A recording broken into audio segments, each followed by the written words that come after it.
All right. Here we go, back again on the other side of the coin. All right. Here we go, back again on the other side of the coin. It is the last time we are doing a preview for this season. It is a bit strange because it became like a norm. Do you know what I mean? Like every 3 days or so, us boys would get together and we do a preview. The live chat will come alive. We do the lineups. We talk about the press conference. And it's all coming to an end now for this particular season. Obviously, we'll do it all over again next season. But I'm glad that we're ending the season. We're in the Champions League final. Emotions are high. I'm starting to get the butterflies. Probably last couple of days ago, I wasn't, it didn't hit me as yet, but as it's getting closer and closer and closer, and literally now we are just a bit tad over 24 hours away, and we can smell it. We can literally smell the final just around the corner. Live chat, quite a lot of people already joined us in the show right now. Thank you so much for your support all the time. You guys are going to enjoy this particular preview. I'm telling you, it's going to be a bit different to how we always do our previews. So you're going to be very, very excited about it. And to my panelists, thank you so much for joining. First of all, Taryn, my man, how you doing? Yeah, I'm amazing. I mean, we're going to talk a little bit about where we were in the finals a bit later on, but I was very young when the last final came out. I wasn't exactly, I wouldn't say very aware of what was going on, as I am now. So this is just magnificent. Honestly, the butterflies starting to build, as you said. Every single day it's getting more and more. Tomorrow I'm going to have music blasting the whole day. I'm going to have amazing food. It's just going to be amazing vibes. And yeah, I think we have a good chance of winning. That's a good thing. We're not as underdogs as we were before, as much as we were. We had Ryan Bertrand, we had Salomon Kalou. Now we have a very good chance of winning, in my opinion, and I think we can. But yeah, I want to see, where is it, the poster? Yeah, it says he did a Drogba scoring against Neuer, the penalty. I got everything here. And I think I put this up and we just started winning since then. We won every single Champions League game. So I'm going to keep that up for tomorrow. And yeah, let's just get the win. I'm so excited. That's awesome, man. Honestly, that is brilliant. Ryan, my man, how you doing? Yo, I'm excited. I'm excited about tomorrow. I mean, this whole season, it's been up and down, a roller coaster ride, filled with, good times, bad times, hard times, exciting times. And tomorrow, it will be the icing on the cake for a storybook season, just like 2012. So I'm excited. Absolutely, man. Absolutely. As I've said here in the ticker, time for the underdogs to rise again. I feel like we're underdogs, and last time we were underdogs, and we never give up. That's the thing. That was the motto, Didier Drogba's words, we never give up. RJ, my boy, last time, preview, big one. How you feeling?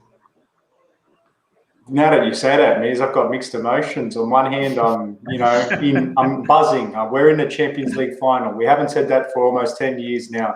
But then you made me think, geez, this is the end of the season. But as you know, it's only just the beginning for all of us. But overall, what can I say? It's the season that was. It's unprecedented in every sense. And you know me, I'm a pretty optimistic kind of guy. But I think I would be lying if I said that this season hasn't been testing of my resilience. We've had the emotion of Lampard coming and going. We've had Tuchel come in and really get a grip and bring us back on track. We've had the highest of highs, the lowest of lows, and we get to finish it off with a date with fate and destiny in our hands to bring home the second Champions League. As they say, we came back from the brink. We did the impossible, and impossible is nothing to Chelsea. So let's bring home Champions League number 2. That's right, my man. That's right. It's crazy to think what a season we've had. Honestly, RJ, when you just said, the whole ups and downs with Lampard getting sacked, I completely forgot about all of that. I just thought it was always under Thomas Tuchel. It feels like a million years ago. Do you know what I mean? But that's the kind of a season we've had, and now we're in the Champions League final, the very last game in club football in a season, the biggest club football competition out there. We're there. We can see it in social media, boys, all over. Everyone's going to Porto. The journalists are in Porto. Fans are moving into Porto. It's just a festival. It's a carnival. It feels so wonderful, man. Honestly, Live chat already over 20 people. Thank you so much for joining. Smash the like button if you're enjoying. I'm telling you, you will enjoy this preview. We're going to do something very, very different. So thank you so much for your support all the time. Taryn, I'll go to you. As I said, I want to do this a bit differently. I don't really want to talk about press conferences. I don't want to talk about, X, Y, and Z and why not. I do want to bring the fans into this again, the fan vibe, the fan feeling, because we can sit here and talk about what Thomas Tuchel said, what Pep Guardiola said, what that player said, but that's not fun always. Do you know what I mean? I want to know what you guys feel, how we felt back then, the first time. I know you were young, Taryn, but I still want to hear, what was it? How old were you in 2012? First of all, do you even remember that final at all? Or was it just a bit too young for you? I was 8 years. I was 8 years old when that came out. I was 8, mean, and I remember, right? You would still remember. Obviously, I don't really have fond memories. I remember Drogba scoring and Clive Telsey going absolutely crazy, and then my whole family were joy. I remember watching the semi-final when Torres scored, when Neville obviously had that very iconic sound. I remember my brother said, "Congratulations, Taryn," and I was like, "Oh wow, thank you." I didn't do anything, but thank you. And then my love for Chelsea just kept going on and on from that age, and now I'm here in this day. And I don't really love anything more than Chelsea and my dog. So that's kind of how I am at the minute. But back then what does it feel now, Taryn? What does it feel now? This Champions League, obviously you were young for that one, and you've been waiting, and finally now you're a grown up, and now you have this second chance of the Champions League final. What does it mean to you now? It means everything. And I think the review we did in the semi-final against Real Madrid, I brought my mum in. Everything was just like incredible feeling. And now I'm like so aware of what's going on. I'm watching every single round. We're growing more as a team. We're growing a lot under Thomas Tuchel. Our club seems to be going in that direction. We don't rely on individuals anymore. It just seems like everything's going really well as a Chelsea fan. And I'm just really happy the way our club's going right now. It's the way it's been run, in my opinion. The players we could sign in the summer as well could really help us to cement our place next season and really become a European heavyweight again. And I think we're very favourable to be watching our club when we're playing amazing, when we're up there. Maybe if we were watching it in like 1996 or something, we wouldn't be seeing the same amount of Champions League finals, Premier League wins. But now we're watching it, we're in I say the glory times of our club, when we're winning Premier Leagues, winning FA Cups, winning League Cups, winning Europa Leagues against Arsenal. Just amazing, honestly. It's just great to be a fan. It's great to be talking about it a little bit more now, analysing stuff on different channels, have my own podcast to talk about Chelsea, talk about other things, being on Chelsea Social. It's just it's amazing how stuff's evolved. I hope I can grow more in the future and talk more about Chelsea. But it's really good right now what's going on at the club. That's brilliant, man. Trilok here. The final means everything to us. Hope they turn up. 100%, man. That's exactly how we all feel. Ryan, tell us, what were you doing 2012, the final day when Didier Drogba hit that penalty, and the elation, the joy. I'll share my story a bit later on, but tell me what you were up to in 2012, Ryan, and what does it mean for you, this one right now, again, the second time around? Well, I was born in 98, so I'm 22 now. So I always was a Chelsea fan because my family was Chelsea fans, but I didn't really know football. I wasn't tactically analyzing when I was 8 or 9 or anything.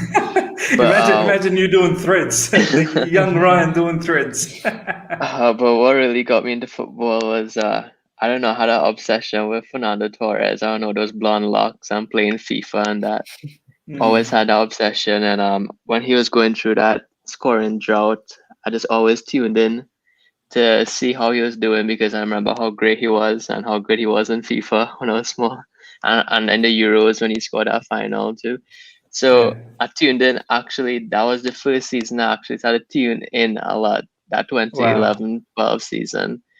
And I remember in school, I was around 13 or 14 years. I was telling everybody, Torres is going to score against Barcelona. He's going to score against Barcelona. Everybody was making fun of me. I was like, yo, you don't know what you're talking about. Torres is done. And just the elation of that last-minute goal to get us into the final was amazing. And ever since then, I probably missed a handful of Chelsea games for the past 9 years. And Yeah, I remember that final. I watched it with my dad, and tomorrow I'm gonna watch it again with him. So it'll be so much fun. But I watched it. Where were you, if you don't mind me asking? Were you still in the Caribbean back then, or Yeah, somewhere else? cause I moved to Canada for uni. So Yeah. so yeah, I lived in the Caribbean my whole life, and for the pandemic, I'm here again. So yeah, I was in that same room with that massive TV, and I'm gonna be there again, watching it with my dad and my mom. My mom didn't know anything about football, but she remember That's beautiful, Louise with the bro. big hair going up for that penalty, running up for that huge penalty. David Luiz, what a warrior he was, man! Like our squad So, was so not you good. watched your first final with your dad, and you're gonna watch it again with him for this one, yeah? Yeah, That's yeah. So brilliant, bro. it's gonna be a little bit. I hope it's the deja vu goes full circle and we win it. But I hope it's not as dramatic as last time, how we won it by conceding 83rd minute and then going to penalties. But what a story it was. I think it was an emotional story last time because how much our team went through with our captain getting a red card, missing the Yeah, final, injury issues for both our CBs, having to yeah. play Ryan Bertrand, In the um, wings, in the the wings. wings. It was a crazy lineup against a strong Bayern Munich team, Oh my and days. it was all heart, man. I remember did Drogba give away a penalty in the semi-final and final? Yeah, yeah, Yeah, you can imagine yeah. if Werner does that. Like imagine Twitter, like football Twitter, on a Please semi-final. no, please no. That would be crazy, yo. But that Because just goes to one show. thing about Mendy, Ryan, he ain't saving no penalty, man. He's no Peter Check when it comes to saving penalties. Yeah, but what a story it was, man. And I think that same year had the Euros too. I know this year has the Euros in 2021. So, Yeah. you never know, man. Deja vu. De Boer could add that to his list too. So yeah, I'm very excited for tomorrow. I think I'll get more nervous tomorrow, but as I said, as Taran said, good food this weekend. Enjoy it, soak it up, because you're not sure when next this opportunity will come again.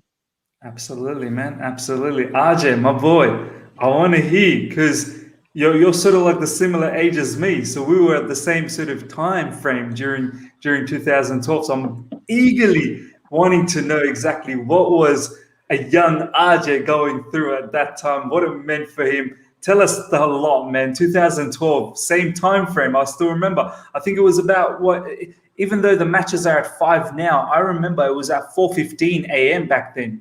Do you remember? It was like 4:15 Yeah. a.m. and we'd wake up in insane times. We'd probably wake up 3:30 just to prepare ourselves, look at the lineups and whatnot. Tell me, walk me through, man. What were you going through? Well, first of all, I had hair before the match, and then I lost it all afterwards, of course. But no, in all seriousness, it's funny, isn't it? When you have these monumental moments, you can remember to the second what was going on, and I can still remember that 10 years ago, whatever it was. I Yeah, still remember at home watching, and like you said, we got up at silly o'clock as we do down under here. We just do that. That's what we're made of. We each game 2 a.m., 3 a.m., whatever it is. We get up that morning, and my wife, funnily enough, at the time, she we had some family, so they all stayed over, and she decided to accompany me. And she doesn't watch football, so she got up and watched it with me. So I had some moral wow. support because she knows just how much off the rails I was going to be if it went a certain way. And anyway, we're watching the match, and as you know, Bayern Munich were controlling the game, and we were hanging for dear life. We were hanging. Yeah, Petr Cech was unbelievable. The guys were really defensively resilient, and that was one thing that stood out to me. That was a superb defensive performance. But when I think it was Muller whoever scored in the 81st minute, 84th minute, whatever it was, I thought, oh, geez, all hope is gone here. I'm devastated. I was shocked, thinking the longer yeah. we see out this game, the better the chances we have. But when that goal went in, the downward header, and it went under the bar, and the Oh, check, and I just it remember was Muller, Drogba wasn't walking it? to It the was umpire. Muller, right? Yeah, from that Yeah, nice, beautiful cross, and it was a yeah. beautiful header, downward header. Check could do nothing about it. Beautiful header. Anyway, I just thought, oh, this is it. We waited this long, and I looked up to the sky, and I'm thinking, why is this happening to us? Anyway, Yeah. as you saw it, we got that cross, and Drogba, the saviour, he Oh, saved us. I still never forget it. Like, I literally jumped from one couch to the other. and I fell to my knees thinking, I can't believe we're back in this somehow. Extra RJ, time. RJ, at that point, when that corner was getting taken by Mata, did you for a second think this is in? Because I felt that night, I'm like, this is going in. Like before the corner was happening, as soon as it was given a corner, I was like, we're equalizing here. It was just, I don't know, I just had that feeling, we're equalizing. Is that how you felt? Yeah, I had not. Well, my one wasn't of necessarily it's going to go in. My feeling was more of this is going to be a huge moment. This is the now or never moment. And I just thought, geez, we must take advantage of this. And boy, that bullet header, I've watched it, I kid you not, at least 1,000 times. And I'm not, that's not an exaggeration, at least. I remember, yeah. Anyway, like I'm sure we all have. But then we went into extra time. Like you said, Ryan Drogba gives away a silly penalty and Czech steps up and saves it. Exactly. It was the first corner. We were dominated from possession. That's why I was so skeptical. But then when we went to extra time, we survived it somehow. And in the penalty situation, honestly, guys, without trying to be dramatic, living that penalty situation over in my head was one of the most dramatic life events I've had to date. And I've been around for a long time. It will never forget that moment because when Drogba stepped up, it was just something else. It was. And now, fast forward 9 years, because you've got to remember as well, Miz, like you and I are from the same school, this was effectively the last chance of that golden era to win something, like of the Champions League. I mean, because as you know, we should have done it in 07, 08. We should have done it in 08, 09 when we got robbed against Barcelona. We had so much to prove. If they weren't going to win it that season, that was it. That was it for them. And that would have been heartbreaking because out of all of those years of almost should have, could have, would have, didn't, the fact that these guys, to not have a Champions League under their name, it would have been an injustice to their legacy. 100%. Yeah. So in terms of this game, what does it mean? To me, I just think the good thing is we don't have the monkey on our back in terms of like City. They have got a lot more pressure to win it for them. Whereas for us, it's almost like, I get the comparison between us and 2012, but for us, it's very different in the chapters of these players. Yeah. Some of these guys are really young, and hopefully this will be one of many Champions League final winning experiences. So I'm treating this game as super nervous, under pressure, but at the same time, I'm positively embracing it that they get a feel for this now and that it just becomes a regularity for them. So I'm hoping that they take advantage of it. Don't let the occasion overwhelm them because I don't think this should be treated as this is the end of the road for them. Hopefully they approach it in the right mindset, but I feel very different to how I felt in 2012 because I felt that was very much the last chance for us to do it. Yeah, 100%. I want to share with you guys what I went through. I was 27 and still living with mom and dad. So don't laugh at me, boys. I was still living with mom and dad. And we were in an apartment, right? We didn't have a house back then. We didn't move into a house or anything. So we had a 2-bedroom apartment. And my younger brother, sleeping in my same room because we had a 2-bedroom. So mom and dad in one room. I'm in my brother and I in the other room. And obviously my brother is an Arsenal fan, so he couldn't care less. He didn't want to watch that match, so he was asleep. I woke up and I obviously wanted to watch the match. And I remember, I just started sort of focusing in, full-time work and whatnot. Like, started getting serious about life. I was a bit of a joker before I sort of hit 25. Do you know what I mean? And that was the year, later in the year, I got married as well. So I was, I remember that night I was talking to my wife on the phone, or wife-to-be at that time. And as the match continued, it was just tense. And I said, you know what, I can't talk to you anymore. Like, I need to watch this match because I'm just a bit too emotional at the moment. And I remember Peter Cech saving that penalty, Aaron Robbins' penalty. And at that point, I was like, I don't care what happens in this match. I just feel like it's happening for us because everything we went through that season up until then, it's as if God has written the Champions League for us. Like, nothing could stop us this time around like it did previously. The Barcelona semi-final, do you know what I mean? and even before that, even I remember it was at Benfica, right? And that was the season, the Napoli as well, the comeback against Napoli. So that was some epic games. And then obviously Muller scored, and I was like shattered, right? But I still believe that no, this can't end like this. Obviously, then Drogba header, then it goes to the penalties. And I kid you not, when we won, I broke down in tears, man. I broke down. Like, it was just so much joy. I had a Chelsea scarf, and I had that on, and I was just screaming out loud. Mum and Dad woke up. They're like, keep quiet. Like, it's like 6 a.m. We stop screaming around. I didn't go to work that day. I just celebrated all day long, just called in sick. I can't be bothered. Social media, there was no football. Well, I don't know if there was football Twitter. There probably was, but I didn't know what Twitter was back then. So I was more in Facebook, and I was like Facebook. Back then Facebook had status update. So I would put Chelsea champions of Europe. I had my picture on my profile. It was just unbelievable. And then obviously I got married later that year in December, and now. I'm married, I got a kid, life has changed. Life has hit unbelievably, do you know what I mean? From what it was back then to what it is now, right now.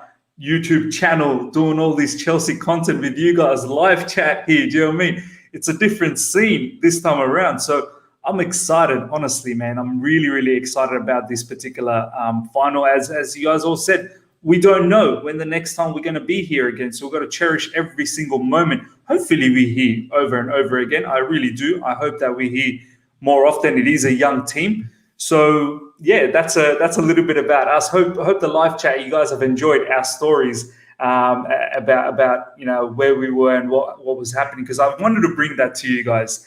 I've got flyers here saying, is your wife a Chelsea fan? Man, I wish she enjoyed football. She does not like football one bit. She does not like anything that I'm doing right now. She hates all of this stuff. So she's not a Chelsea fan, she just does not like football one bit. So she is slowly getting supportive about all of this, which is fantastic. Got to hear a super chat here. Thank you so much, Chelsea's own. Yeah, it's not a must for us win, but it is for City. I don't think our players will be under pressure. Let's talk a little bit about this. Tan, I'll go to you. Do you feel like it is massive pressure on City to deliver this time around? Whereas, as RJ said, we do have a young team. Even though, look, you go to the final to win. You don't go to the final to just participate. Do you know what I mean? But do you feel the pressure is heavily on Man City as opposed to us? Or do you think equally the pressure is on us as well? No, I think the pressure is mostly on Man City, in my opinion. They have to. Pep Guardiola's been in charge for, I think, 4 seasons now. Yes, they've won Premier Leagues, they've won FA Cups, they've won Carabao, Carling, whatever you want to call it. They've won all these, but the one prize that they've always wanted is a Champions League. That's why Big Man's behind Guardiola. That's why he spent these hundreds of millions on defenders, on midfielders, on attackers. It's because they want to win the Champions League, and that's something that we're lucky enough to say we've done in the past against the odds. And I'd say we have a young team at the minute. We have a manager who's come in mid-season. Definitely wouldn't say when Tuchel came in, we expected, we're going to win the Champions League. Whereas with Guardiola, I'm sure at the start of the season when the objectives would have been, yes, you could win the Premier League, but let's go out and let's put a push in the Champions League. It's been disappointing in the past. They lost to Lyon last season in poor circumstances, really, really poor circumstances. And Guardiola is to blame for that a lot. They lost to Spurs, the VAR drama, Raheem Sterling in the last stage of the game. They lost to Liverpool, where Salah and Firmino had a madness at the Etihad. So this is the year where City can really, prove and put their mark on European football, not just being known as, the team that only wins domestic competitions. They need to win. And I say the pressure is all on City right now. And that suits me and that suits all the fans to be an underdog. If we lose, it'll feel bad, but I wouldn't say it'd feel as bad as if you're expected to win. If you win, then it'll feel absolutely ecstatic, absolutely over the moon if we win. So I like the underdog tag personally. If we win this year, then underdog tag leaves us next season. We're expected to win the Premier League. We're expected to win the FA Cup, all of these other competitions, the Club World Cup, which we actually lost previously to Corinthians. But yeah, I'd say mostly it's on Guardiola and City. There's a little thing going around that, when Liverpool first won the Champions League, they lost the season before they've already lost one. We won the Champions League. We lost in 2008. I actually watched that game back yesterday, the whole thing.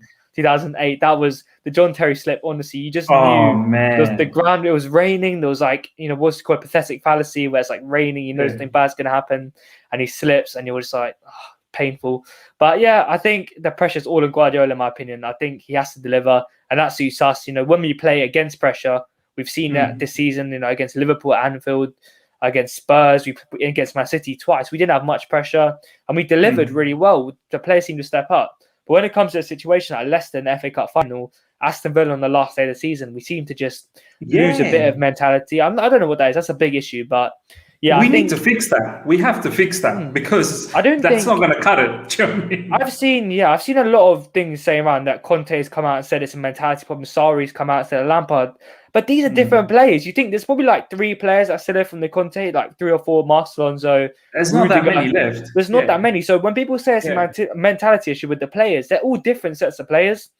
Under Lampard, we had Mason Mount, we had Tomori coming in. Under Sarri, we had different players playing as well. So I don't really understand why people say mentality issue. There's always different players. Whether I think one player maybe there's a few players that could have been assumed. But if you get what I mean, what do you mean by mentality issue? Is it a few players? Is it all of them? I don't really understand, but yeah, I don't really know.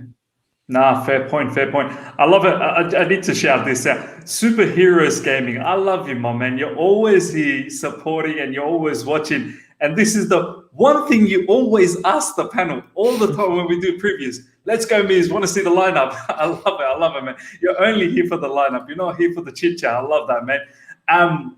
You know what? Let's get to the lineup. I think we'll get a lot more storylines there as well, so which will be interesting. So let's honor superheroes and get to this. Let me just bring that up. All right, here we go. You know what? Since we can't see Ryan, we'll flip that because it doesn't really matter. We can't even see Ryan. Ryan, you need to do a face reveal next season. You really do. Yeah. When I get a haircut after lockdown, I'll come back looking like Zayn Malik and everything will be fine. Wow. Or like Emerson. I raising everybody expectation. I love it, man. I want my vision. Let's start this, man. Let's start this. I'll go with you, RJ, first up. I think there was some reports saying that Mendy is fit, and obviously he has travelled along with Kante. I can't see how this guy doesn't start. I know there was some sort of rib cage sort of injury against Aston Villa. That's why he got taken off. I don't think that's going to be enough to keep this particular player away unless you guys heard otherwise. So, RJ, what's your thoughts? Obviously, Mendy, yeah?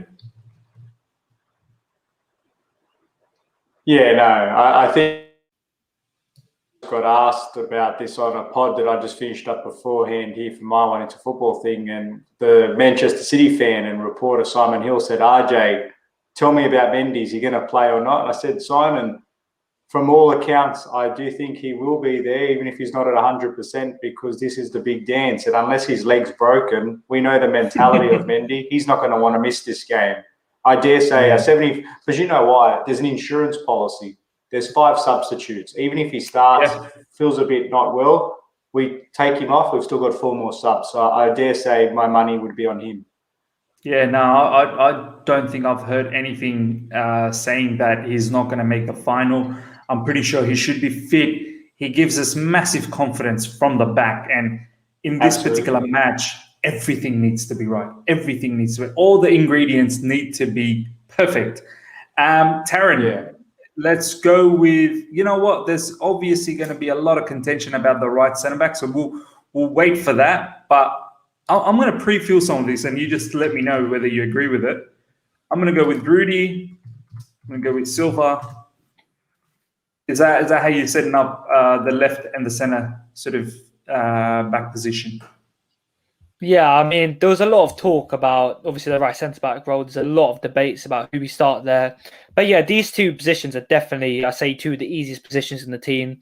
Along with Ben Chilwell, I'd say they're the 3 standards for this team. Yeah, Rudiger, I mean, this guy... put Chilwell in there as well. I think that's Chilwell, Rudiger has to have a good game. Because when Rudiger plays good, we play good, in my opinion.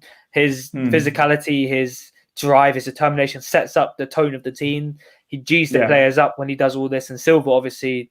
if you think about starting a different player other than Silva this game, I worry for you, honestly, because this guy has everything you need to play. He played last season. He's going to have a lot of vengeance too. Silva will make sure he starts. He didn't lose the last Champions League final to not start this one. There is no one that's going to take his position. No one.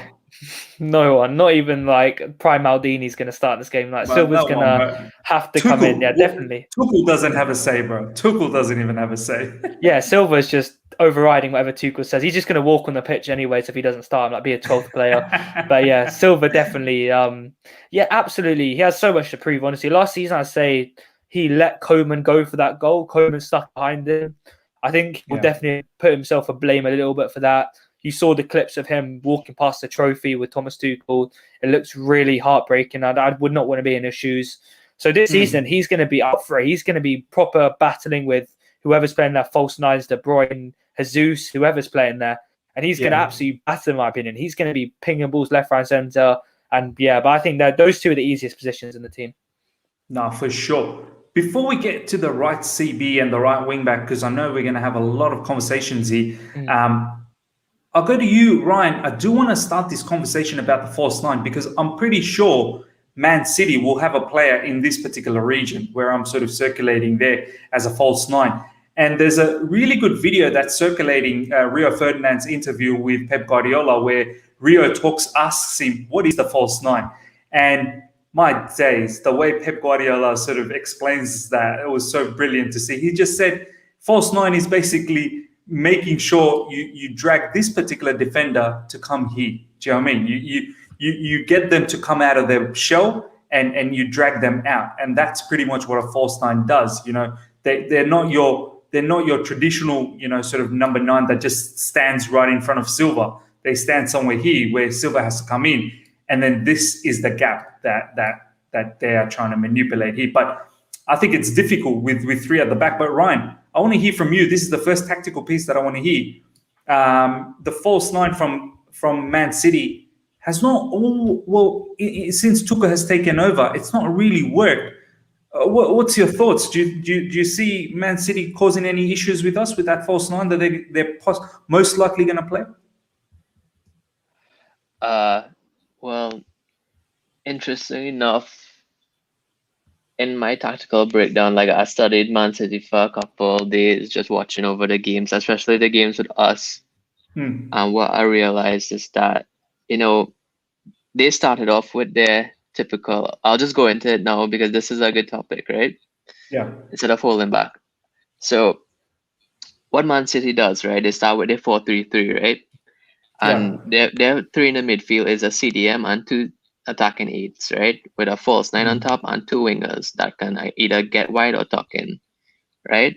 What happens is that their two CMs roam forward along with their front three, and then the false nine drops in, so create that image in your head there. Whereas their CDM will sit back and their two wing backs will join the midfield. So it'd be like a two CBs, 3, 2, and 2, and 2 and 3. Do you know what? Just for argument's sake, I'm just going to create. I could send you pictures on DM if you want. Bro, do it. That'd be amazing. That way, because I have all the pictures here. I have all the pictures. Let's do it. If you can send it to me right now, I can put them up on the DM. Yeah.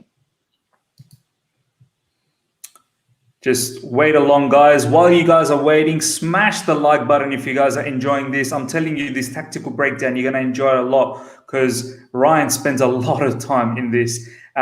So, yeah, if you appreciate this, smash the like button, ladies and gentlemen. And also, the panelists, all their socials are in the description. Go out there and follow them. As Taryn was saying, the perfect podcast, perfect hat-trick podcast. Yeah, it is the perfect podcast, by the way. But the perfect hat-trick podcast, RJ is involved in a whole heap of things. So go out there and follow his link to the Twitter page, and then you'll see a whole plethora of things I'll just open up there. So go and do that, and with Ryan as well, a lot of stuff there. My man Declared is here. Good morning. Declared, good morning. You're in Sydney. I'm not. Are you kidding me? I can't Yeah. believe you're just waking up. Oh, here we So- go. Here we go. Which one do you want me to bring So up first? start with the first picture first. First picture first. Okay, let me just bring that here. Okay, here we go. Is that's Alright. the first picture? Yeah. So that's how they set up with this.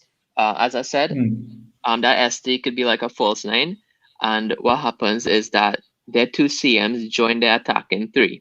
Sometimes their false 9 would drop in to create a kind of midfield triangle there with their 2 wingers could either tuck in or be wide, right? Yeah, yeah. And that's usually Mahrez and Foden. And then De Bruyne could be the false 9. As DM, So De Bruyne is over here, like ST. yeah, and he could drop in and tag along with those CMs. Yeah, there. yeah. And Yeah. either one of them could run in behind or create chances. But what's interesting is that the DM will stay back, and they would have inverted wing backs in the left back and right back. So it'll have a setup like this. And I just wanted to go to the second picture. So what happened against us is this is how we press, and this is what happened in our first game with them in the FA Cup. I know people say they didn't start their strongest side, but I don't care about strongest players. I think about system, and they used this system. They used their strongest system, not strongest side, but strongest system. So what we did is we pressed them like this. We implemented a 3-5-2. I think this is the first game we really implemented a 3-5-2. And we pressed with 3 CMs and 2 strikers. And we did not, those 5 players acted as a barrier where the center backs could not get to the 3 midfielders there, which is a left back, DM, and right back. And most importantly, those 3 players could not get it to the 2 CMs, which connects the attack, which gets the front 3 in the game. So what happened is they would have to revert to their left winger or right winger dropping back. And that didn't work either because our wing backs would haunt them and collect the ball. And that's why we won back the ball in such dangerous areas in the middle of the park and broke free with our 2 striking duo, people running in behind as soon as we won back the ball in the middle of the field. So Pep was smart with this. And I know you asked a false 9 question. But by the way, this is amazing, man, Ryan. Honestly, this is amazing. It gives us such a clear picture as to how the whole 3-5-2, whatever the Tuchel's doing, is working out. It's amazing how the wing backs are taking care of their wingers, and then the 5 sort of players in the middle that we have, including the double sixes and the. See how it's interesting that the 3 up top is not really always 3 up top. It's essentially 2 strikers, and then Mason Mount is the other CM, isn't it, Ryan? Yeah, Mason Mount is the one on the left side next to Chilwell. And then on the right would be like normally Kante, and then the DM would be like Jorginho or something. So what happens here is Pep responded to this. They had no idea how to play because, Man City loves to play through the middle, and we stopped them from playing through the middle. And when they tried to play through the wing, as I said, our wing backs were right behind like sharks. Anytime they moved with the wing, they closed down as soon as we won back the ball. So I want you to go to that third picture. Yeah. So that third picture is what Pep's response to us. What he did was he created an overload in the midfield area. He allowed one of the wingers to get into midfield, which was Foden. I think he brought on Foden in that second half. And he kind of created like a 2-6-2, which when you overload that midfield now, you don't want our wing backs, right? Which I circled in yellow. When you bring back their left back and right back, he inverted wide wing backs in the second half. He did not let them be inverted anymore. So he he made the field wider. And the thing is, if you have those wing backs so low, you don't want our wing backs going so high, because then it creates space for their 2 strikers up there to run in behind. Yeah, running behind. But that's a predicament. So if our 2 wing backs stay back, what will happen? Our 2 CMs will have to either mark their wing backs and the central midfielders. So those 2 CMs in the middle, they would have a predicament to mark their left back and CM and the right back and RW, right? So what that opens is a bunch of space in the middle now for the central defenders to pass to the DM, to pass to the CM, to pass to the right winger. And that's what we saw, so much space for Fernandinho. I don't know if you remember, in that second half, Fernandinho and Foden got the ball in central areas where they were basically unmarked. Correct. And they got Yep. the room forward. But the thing is, Man City is amazing. So by the time Foden and Fernandinho got that ball and they roamed, their wing backs overlapped and they create attacking five, which I showed in the first picture. And that's how they played much better football than us. So I don't think they would use a typical false nine, as your question said. I think they would try to. I don't think they would strictly go to inverted wing backs anymore. So who would be there? The two up front. So one of them probably be Riyad Mahrez. I'd say, let's say for argument's sake, ST is Riyad Mahrez. That's probably where he would probably operate in this scenario. So who's the other one, the LW in this scenario? Would that be KDB? No, I think KDB would. I think as the right winger. Just forget about labels for now. But I think that Bernardo Silva, he usually is the one that comes deep on the right side and helps out in build-up play, especially when they use an inverted wing backs. He would sometimes go back to a right back position to help build play, Bernardo Silva. So I think Bernardo Silva and De Bruyne would be the two people, or even Gundogan. I don't know how they would line up because they have so much players. Well, yesterday, the Man City fan Sarge was saying it will be Fernandinho, Bernardo Silva, and Gundogan. That would be the three in midfield. Yes, so I think that Bernardo Silva, and I think that, I think I could see Gundogan or De Bruyne dropping back to help in midfield, but I think Foden will be the one running in behind together with somebody else, whether it's Mahrez or Sterling. You're right, man. I think it's going to be LW will be Foden, I'm pretty sure, and ST in this scenario will be Mahrez. The CM of here close to our DM will be Kevin De Bruyne, and then you got Bernardo Silva as the RW here. And the thing is, the DM. if you stretch, I circled the right wing back and left wing back. The labels didn't show good, but you see, if you stretch them and Man City plays with wide wing backs and they stretch our wing backs, it would stretch our centre backs in return, and that would create space for a striking duo to get in behind. If you have a false nine there or one striker, they wouldn't do well against three centre backs. That's why I think they will implement this game system, two strikers against us. But as I told you yesterday, to win this game tactically, they would have to change significantly than they used to play. They're used to playing. And we don't, as you said yesterday, that was a very good point, because they don't play like this. They don't come across a three at the back every day of the week. Do you know what I mean? Yeah. So I don't know what's your thoughts on. That's what I was thinking, right? And I was so adamant on Christensen. But I still think that since they don't really have an aerial threat, I think Aspi could still do a job at RCB if Christensen isn't fit either, because his defensive positioning and tracking of players is really well too. And even if he would not be as comfortable getting into a back four when Chilwell overlaps to save like aerial duels and stuff, we might not need him as much as versus like a West Ham or Burnley, or even with Benzema in there with headers, because they aren't the strongest with set pieces. I think, or not set pieces, but with crosses into the box. What we'd have to really track though is those runs at far posts and that, because they have small players that quick to keep track of. So like Reece James and these guys would have to be on point when tracking these far runs. So yeah, what's your thoughts on everything I just said? Nah, 100%, man. First of all, shout out to Ryan, man. That was tops, absolute tops analysis. Gives a really good picture. I just want to get to this super chat, and then I want to go to Taryn. Declare, thank you so much for the super chat, my man. This is why I said Kovac, George, and Kante will start.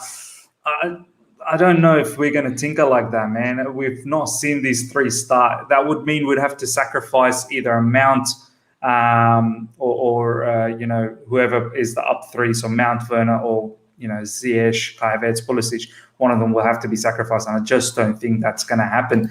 Taryn, looking at what Ryan has sort of explained in regards to the players that are going to be in and around these sort of areas when they stretch us out, because if they don't stretch us out, we kind of dominate their midfield and we suffocate them from getting out from their back. So they will have to stretch us by playing their fullbacks wide, which then allows them for the two, which will be Mahrez and Foden. First of all, Taryn, I do want to ask you before I go to the right side, how do you see this matchup happening, man? Mahrez versus Chilwell, Rudy. I think as great as Chilwell has been, and I'm praying that he has a very good game against Mahrez, but Mahrez this season has been an absolute superstar. How do you see this matchup between Mahrez and Rudy as well? More so than Mahrez and Chilwell, but I think the Mahrez and Rudy is going to be a fantastic matchup. Yeah, we saw it in the game at the Etihad. It wasn't Mahrez, but Rudiger his job was to man mark Ferran Torres, and that kind of opened up some gaps, and that's how the first goal kind of came about. By the ball coming over the top, leaving Christensen exposed. He got an injury from that game, and then Jesus had the free opportunity to pick out Sterling, who scored the goal. But yeah, I think Rudiger, the animation you put up before the first picture stood out to me in the fact that, yes, you put up that, if you kind of bring up the first kind of one that Ryan showed, that one. Actually, no, it's the second one. Sorry about that. I think it's the second one. Yeah, that one. The thing that strikes out to me, yes, the two strikers are kind of blocking the passing lanes, but the two centre mids kind of have, if they can break out the passing lanes, the two attacking eights kind of a lot of room to, unless the two centre backs are man marking them, the two attacking eights, like it could be Bernardo Silva, Gundogan, they have a lot of room to work in. So Jorginho needs to be on his game a lot in this game to try and prevent that. If Jorginho plays well, then we play well as a team. When he kind of has bad games like West Brom, Arsenal, Aston Villa, we kind of deteriorate as a team, in my opinion, the way we play. Yeah. So that's going to be a big battle. But Rudiger against Mahrez is going to be fantastic battle. Rudiger needs to be 100% keen, like I said before at the start of the game. Mahrez this season, he scored 2 goals against PSG. He's over the 2 legs. He's been different gravy, honestly. A lot of doubters were kind of saying, can he recreate what he did at Leicester, at Man City? But he's proved a lot of people wrong. Can he fit Guardiola's kind of high-octane, high-paced, counter-pressing system? But he's done that perfectly, honestly. He's been one of the key players this season. He provides something different. He comes off the left. He can cut inside. He can pick up passes. He can shoot. He can score. And I just think he provides a different element to this team. We have De Bruyne who can drop in. We have Foden who can create, who can drive. And then we have Mahrez who, 1-on-1, in my opinion, he's one of the best attackers in the league. 100%. So if Rudiger's not in his game tomorrow, then that could be an issue. I think Rudiger's going to be really up for this against Mahrez. He's going to be really up for it. And yeah, it could be a massive battle. But yeah, everything, shout out to Ryan. Honestly, that's amazing analysis on everything. Seriously, I don't think I can add anything onto that. But that's just, honestly, shout out Ryan. The only thing I'll say is I hope Rudiger stays real tight on Mahrez, man. Really ruffles him up, man. He's been ruffling all the other players. Ajay, I want to go to you now, really talk about this right side off the back of what Ryan sort of said. It now really poses a big question mark on this right side because Foden is going to be operating that side. And man, I'm getting goosebumps talking about this kid. I can't believe this kid's 20. The way Pep Guardiola was talking to Rio Ferdinand and talking up Foden, he said he did not see Lionel Messi when he was 17 because he got to see him a little bit older. I think when he was 18 or 19 when he first came into this team. And Pep Guardiola still maintains Messi is number 1. He's the best in the world. But he said, I did not see Messi when he was 17. I saw Foden. And he said that Foden is something he's never seen. He's something he has never seen from the age of 17. And we've seen it this season, how unbelievable Foden has been, man. He for me is one of the brightest. I know we talk about Mason Mount and he's supreme, don't get me wrong. But Foden is different gravy, man. He's probably England's best talent going around at the moment.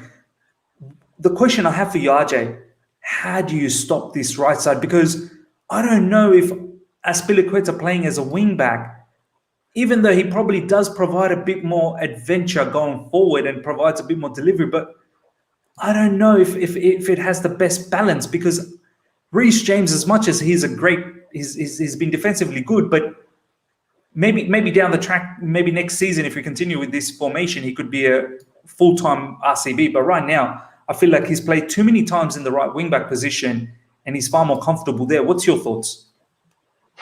Yeah, so again, big shout out to Ryan, great analysis. What I will overlay that with is we need to be very careful that when we're comparing these tactics, we have to apply the logic that in-game, the tactic don't always transpire to what happens from a human element point of view.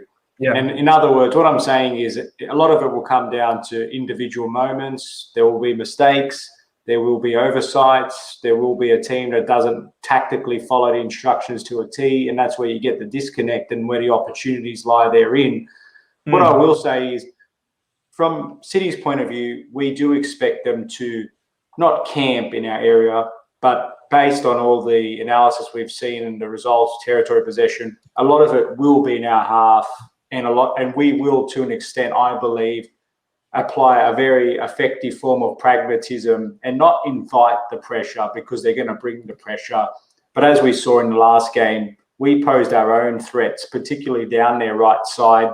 I do take with a grain of salt because it was Benjamin Mendy and he just couldn't cut it with Reece James. But I dare say that if our wing-backs have a good relationship with their left and right-sided centre-back, it will go a long way into determining the outcome. And of course, Kante, his fitness is crucial because of the ability to interfere with that chemistry from those that are sitting in between Silva and Jorginho, who I expect to start. So I didn't want to give anything away just then. But what does it mean in terms of our right-sided defence? Look, on one hand, Christensen's the more natural right centre-back at this stage. That's a tick from a pure technical standpoint, and the form he's looked good, right? Hasn't he? He's looked really good in that right CB position. Absolutely. I'm sure most people would agree. And also another spanner in the works is Reece James has been playing pretty admirably in that right centre-back spot, but is he the person, the optimal person in a Champions League final? I don't think so. Humbly, I love him, but I think this might be a little bit of an unfair task to put him against the likes of the English Lionel Messi, if you will, at this stage.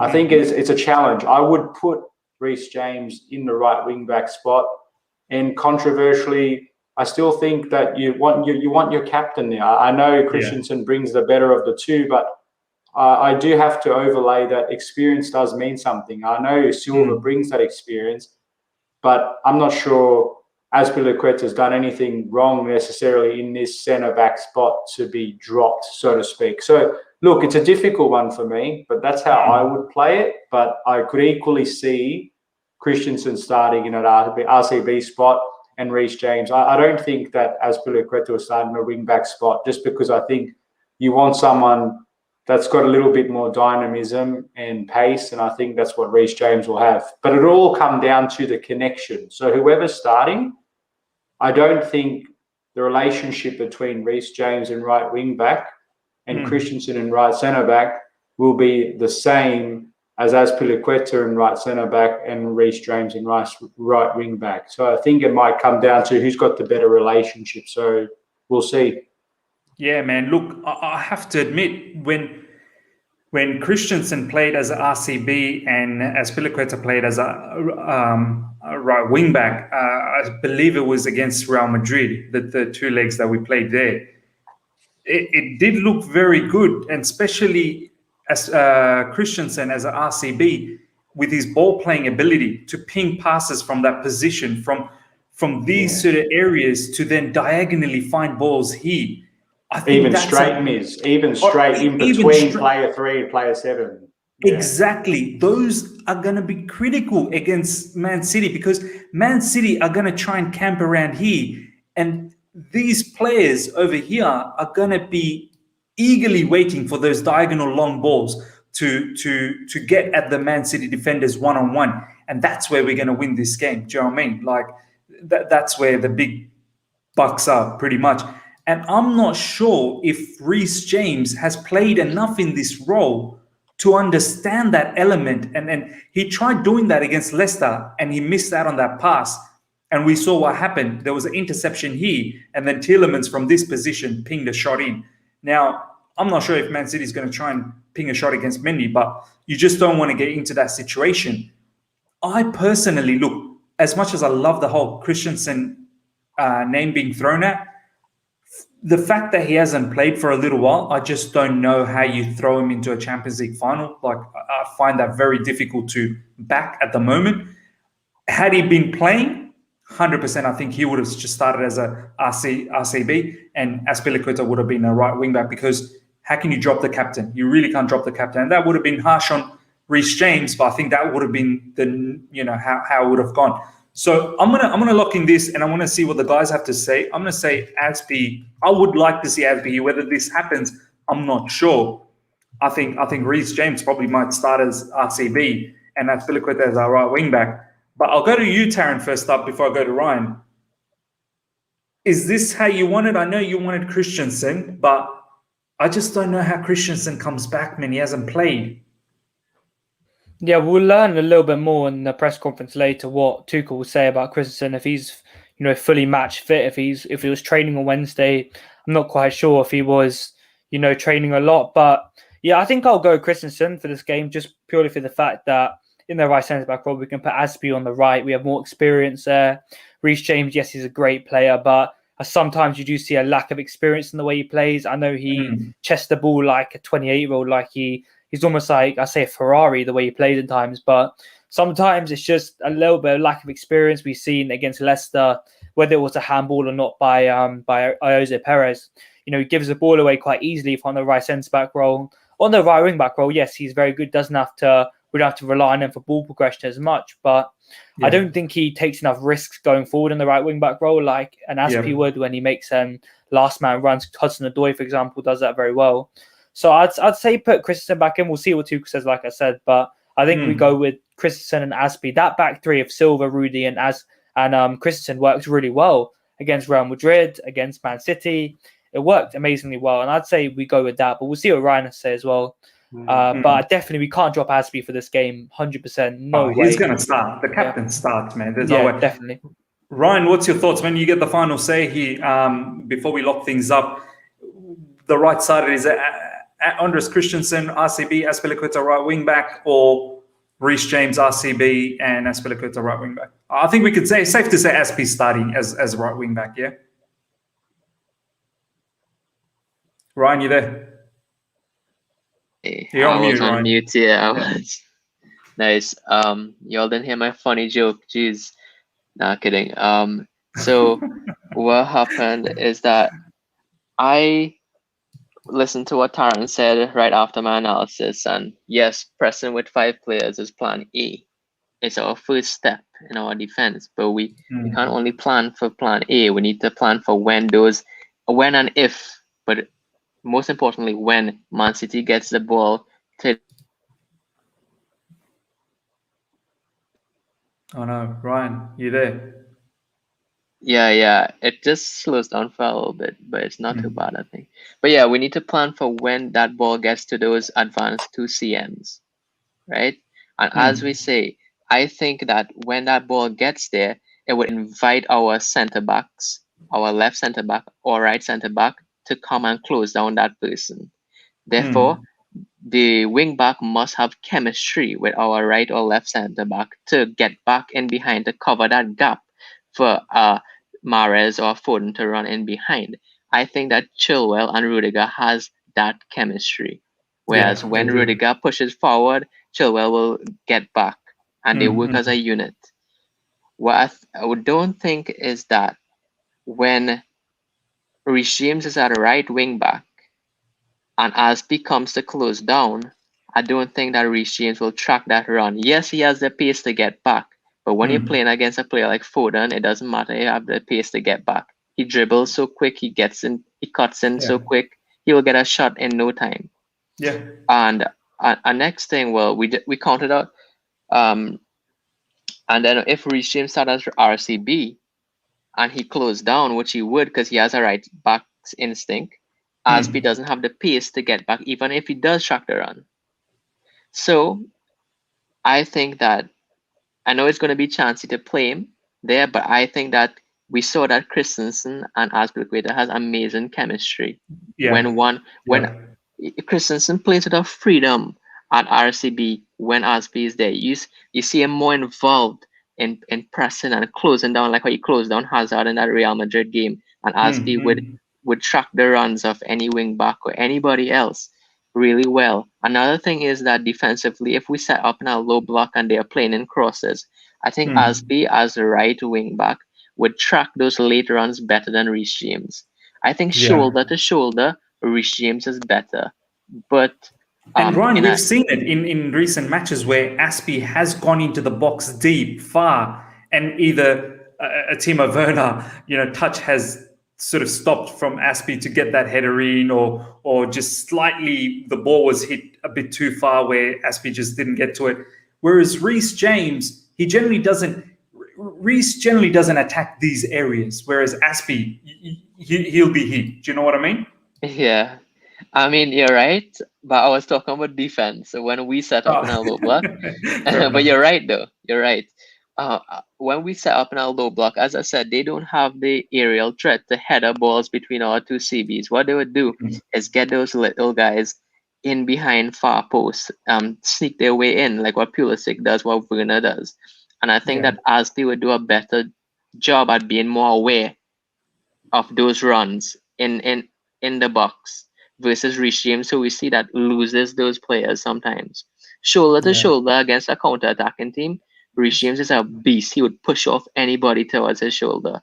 But I think that for this game, I think that Christensen and Aspi would have better chemistry, surprisingly, because they haven't played much together in those positions, but they do work as a unit. They have an understanding. And it's less, as I said, those gaps to run in behind and stretch our three CBs is where they could kill us. And I think that playing Reece James in either right wing back or right centre back could cause those gaps to open more than if we play at Christensen or Azpilicueta. So I would agree with Taran, and I'd go as Christensen and Azpilicueta. But if Christensen is not quite ready, I would go with Aspi as RCB and Reece James at right wing back. Yeah. No, I have to agree with you guys. I want to talk about a couple of these comments before we completely lock that side up. Mohammed's saying here, Reece as right wing back, bro. Did you see how he handled Mendy with pace? Yeah, my man, I don't think Mendy's starting. So it's going to be Zinchenko. That's what the Man City people are saying. It's going to be... they think Cancelo has a mistake, because I remember Taran last time, he talked about the flanks being an issue and Cancelo being an issue. And that's exactly where we hit them last time. So I had Saj here, Man City fan, and he was saying Cancelo has a mistake in him, even though he's being very good. He's a fantastic player, but they rate Zinchenko a lot. They think he's defensively, he's a monster for them. So I don't think it's going to be the case where Reece James absolutely hammered Mendy. So I don't think Mendy's going to start. So, boys, to wrap this side up, if Christensen is fit, which is yet to be seen, I'm thinking he is, because Thomas Tuchel has been saying that he's been training and whatnot. So he has missed games, but then again, do you know what I mean? It's not like he's missed the whole season. So, and it's not like he hasn't played this particular position. So I'll stick with this, boys. And obviously, Taran has gone with this as well, and Ryan. So RJ, we're going to have to stick with this one, man. I can't believe you guys dropped me for the final. That's what have I done wrong? Absolutely, my man. Absolutely. RJ, I'll get you to talk about the double sixes, man. Who are your picks, and what's your thought process around it? Yeah, sure. Okay, this is a tough one for me. This is very tough, but for all things being equal, I would probably go with Jorginho and Kante, because I think I know that I'm sure I'm going to get a lot of backlash in the chat, but hear me out. My logic for that is hear me out. For the big games, these two seem to operate quite well together. We've seen them, especially in Europe. These two complement each other. I think Jorginho brings a lot of positional discipline, whereas I think Kante brings everything else in terms of he's the never-ending battery who does all the pressing. He's someone that will recover for you. He will link up quite nicely to help Jorginho fill those gaps. But I also think part of the motivation behind this is that Kovacic hasn't been himself since coming back. And I think as much as I love our Croatian sensation, and the Jovicic pivot at times has been quite a joy to watch on the eye, let's be real about this at the moment, that the last couple of games Kovacic has played, he's given away a crucial goal against Leicester, which could have blown our top 4 season wide open. And also, he gave away a chance against Aston Villa in a very similar vein. McGinn should have finished that. But they should have scored from that. And I dare say, giving a chance away against De Bruyne, it's a very different outcome. So, look, it's a bit harsh to say drop someone because they've made 2 mistakes since coming back. But this is the Champions League final, and you've got to look for the fine margins. And the way I characterise our midfield is that regardless of the combination, you're going to have pros and cons. So we don't have the perfect mix, but it's just picking the best of the options that we do have. But I'm just fingers crossed, if Kante is available, even if it's 75, 80%, he transforms our chances of winning quite astronomically, in my opinion. Yeah, no, this is the combination I'd go with, and exactly the sort of explanation that you provided, RJ. I feel Kovacic is still sort of finding his way back in.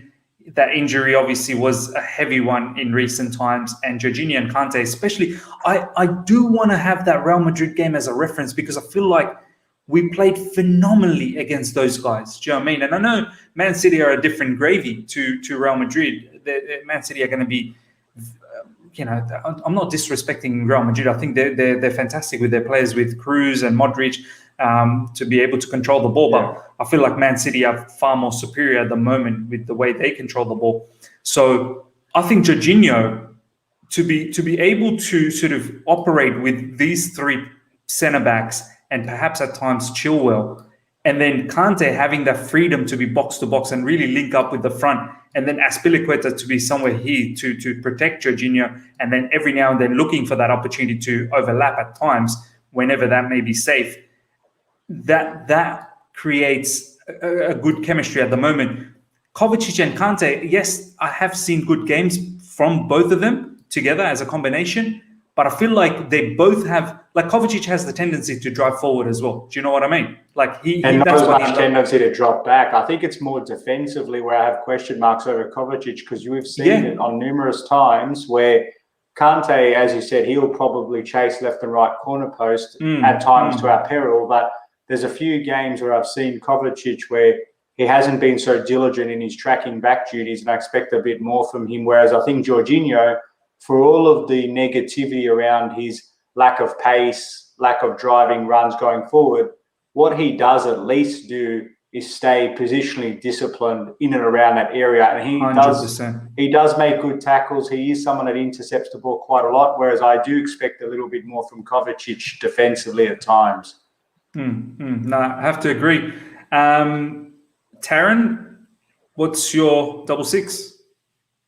Yeah, I think when you play with the ball against Man City, they don't like to be playing against the ball. They like to play with the ball. They like to be attacking teams to applying pressure. When we keep the ball, and you know the 7-second rule that Guardiola has, if you break past that and keep possession and frustrate them even more, as we did in the FA Cup.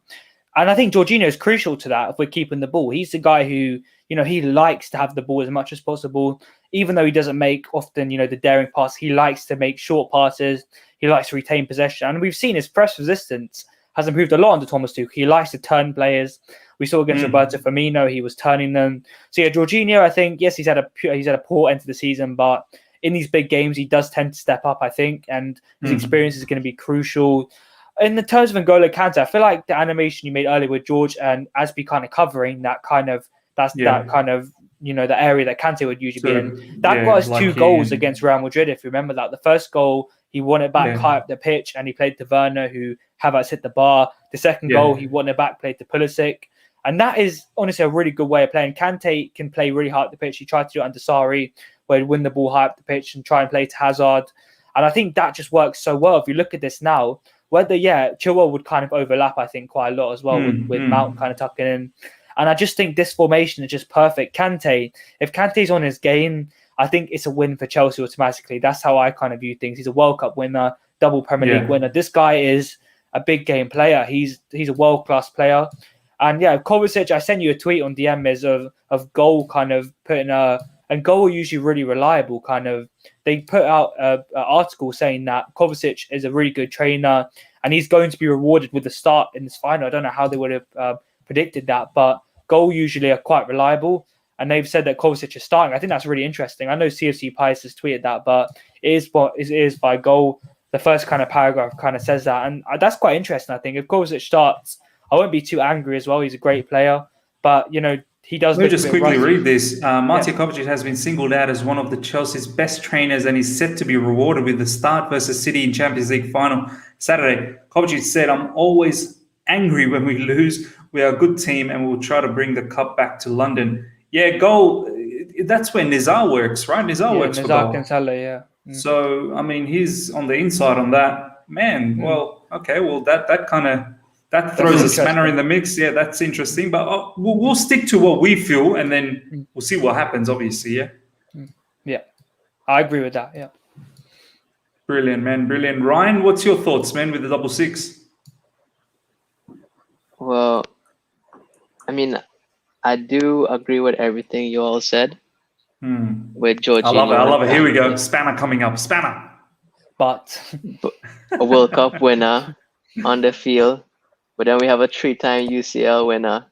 And I think we need him on the field. Not only because he has that experience and that he will be a leader on the pitch. But I think that, yes, Jorginho, he would stay by our 3 centre-backs. He would cover that gap we talked about. You know, that gap by when they stretch our 3 CBs, he would cover that gap. Yeah. But at the end of the day, we need to score first, right? And we can't compare the press of Real Madrid to the press of Man City. You know why?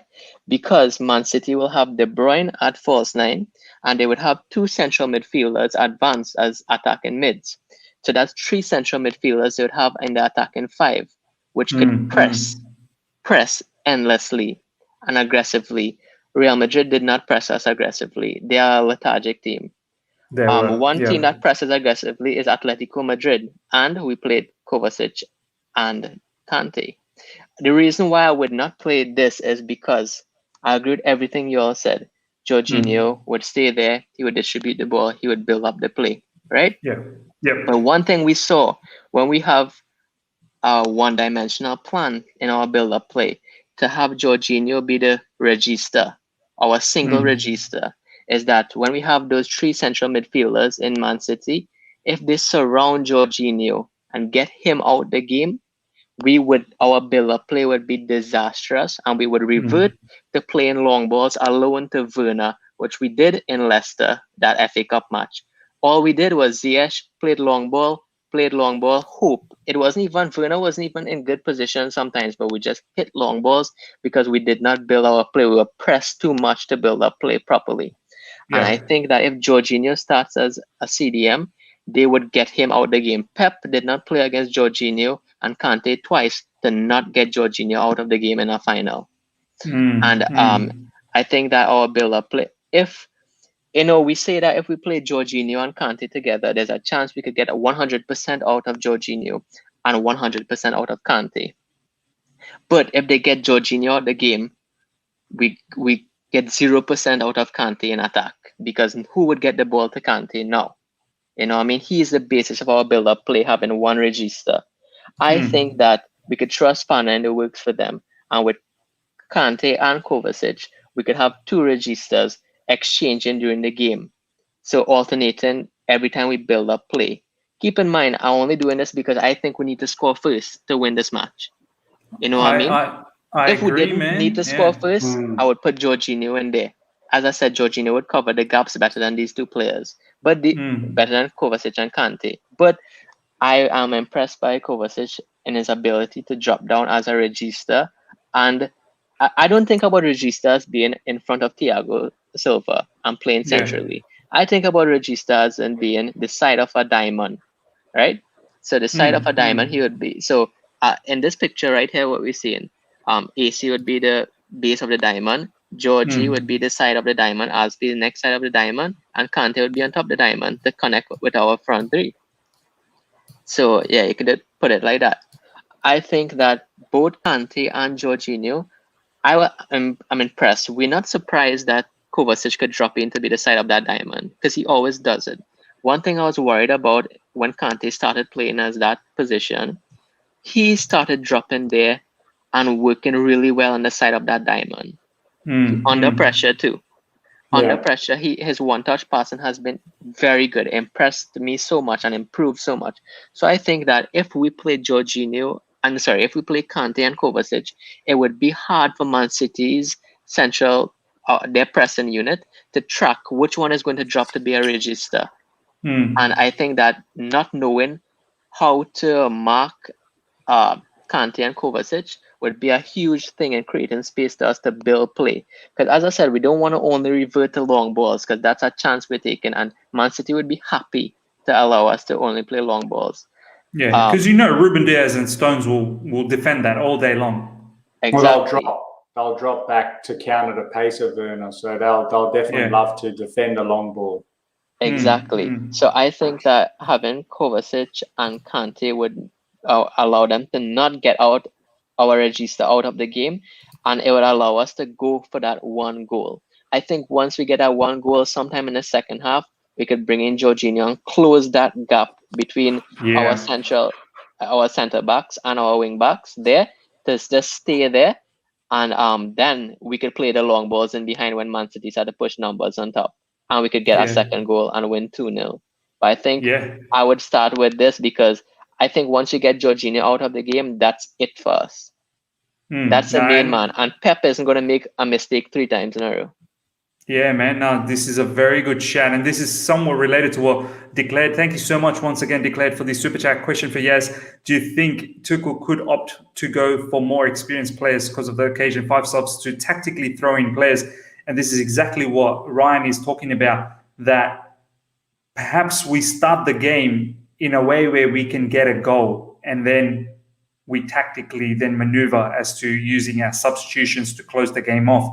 Because let's face it, boys, if we concede first, I think we've dropped our heads in recent times as soon as we conceded. So it's crucial we get the first goal, and then really the ball's in our corner where they're going to try and push for it, and then the game opens up for us so we can counter them. So it's very important. I'm starting to actually like this whole Kante Kovacic idea now, to be honest, because I feel like Kovacic did the press conference for UCL final. He's the leader. He's like one of our captains there. So he's starting when he's doing the press conference, right? And another thing is, watch back those Atletico games.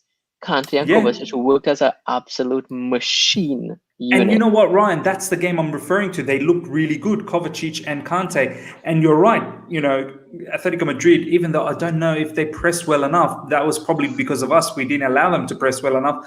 They are a pressing team. That's what they're known for. Whereas Real Madrid, yes, we had Kante and Jorginho, but they were lethargic, as you said. So, but then again, Kante and Jorginho worked really well against Porto as well, the second leg, which was unbelievable, to see that. But I completely understand the Kova Kante, and I'm happy to keep that. RJ, happy to lock in Kova Kante, or are you still sticking with Georgie and Kante?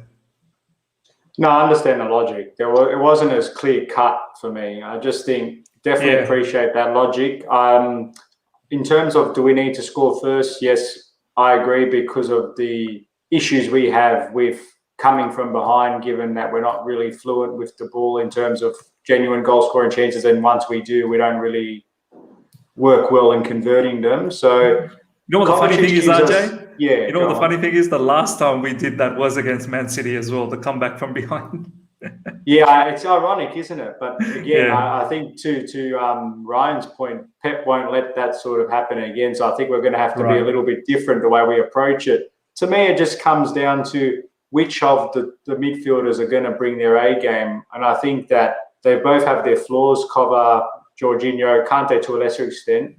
But Kovacic probably brings us more in terms of an attacking element. It's just that I suppose my natural position was I thought we would be less likely to have that ability to create that opening. So I was just trying to play a bit more one-dimensional, if you will. But yeah, I'm happy to stay with that. Now, you know what? We're locking Kova and Kante. That's what we're going to do here. We're going to move forward. I'm going to plug in a few players that I think will 100% start. I just can't see how these two don't start.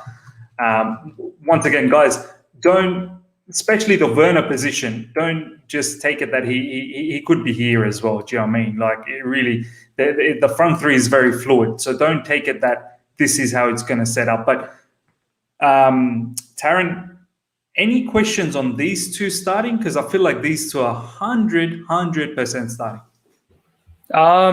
No real question at all. I think Mason Mount, if he doesn't start this game, it's going to be absolutely crazy. I'm going to enter a lottery. Like, what happened is a crazy once in a lifetime thing. I don't even know. But Timo Werner, yeah, I think we do look, I say, quite poor when Werner doesn't start in the attack. And I just think it's because he counter presses really well. He's very good off the ball. And I know I've mentioned it quite a lot on the stream so far that against Man City, you can be really good on the ball, but off the ball, you need to be completely on point, blocking passing lanes, closing down Diaz, stopping it from making that over the top through ball to De Bruyne, to Bernardo Silva, someone like that, to Gundogan making the late runs. I just think Werner is just, so crucial to where we play. Yes, he doesn't get the goals. And if he misses a chance tomorrow, and we end up losing, fingers crossed, and it's going to be absolutely crazy in this fan base. I think Werner is just so crucial to where we play. If we start maybe Havertz up front or something like that, I think Werner's going to be even better because when he plays off a target man, he seems to play well. You look at Yusuf Poulsen, you look at Olivier Giroud, you look at Patrick Schick, he always does really well. And yeah, Pulisic is, I say, another one, but we've kind of all agreed that he's been in poor form, and a lot of people are saying that he's almost better as a super sub at times. And I know it's quite harsh to say because he's such a crucial player. He's one of our best wingers by far. But I just feel like off the bench, he seems to have more of an impact right now. That's okay. He'll be fine with that, I think. Hudson-Odoi, I don't think he's probably going to start this game. I think Ziyech is probably really interesting. Where do we go with Hakim Ziyech? I think it's definitely between him or Havertz for that last role. And I think Ziyech and Havertz, it could be like 50-50 in my opinion, who starts where. Ziyech obviously has that big game experience. And feel like Man City is his bogey team. Back-to-back goals against Man City. Exactly. Yeah, he scored a very good goal in the second game against Man City. A great half volley into the goal. He scored that goal. He makes great runs. And I just think he can be an option. But Havertz, I don't think we can look past Havertz to start this game, in my opinion. I just think he can drop in and make almost a 3-4-1-2 that allows Werner to run in behind, that allows Mount to open up space for Aspi even to run in behind, to Chilwell to run in behind. It looks like a really nice formation. I think a lot of teams have tried it in the past. Inter Milan try it at times with Lukaku, Martinez with Eriksen dropping in there. It's just really interesting how this could work, this whole formation. But I think Ziyech and Havertz is honestly the second biggest debate behind James and Aspi, who kind of plays there. I think we've kind of agreed that Pulisic maybe isn't going to start this game. Abraham, no. Giroud. I think Giroud maybe could be a spanner in the works to throw in there. Could probably could start. Let's just say maybe could start. I've watched some of the highlights from the previous Champions League games. He scored 4 goals against Sevilla, scored against that crucial goal against Rennes, scored against Atletico. It could be a nice kind of last hurrah for Olivier Giroud. But yeah, there's no niceness for this final, bro. No niceness here, man. We're not here to make friends here, bro.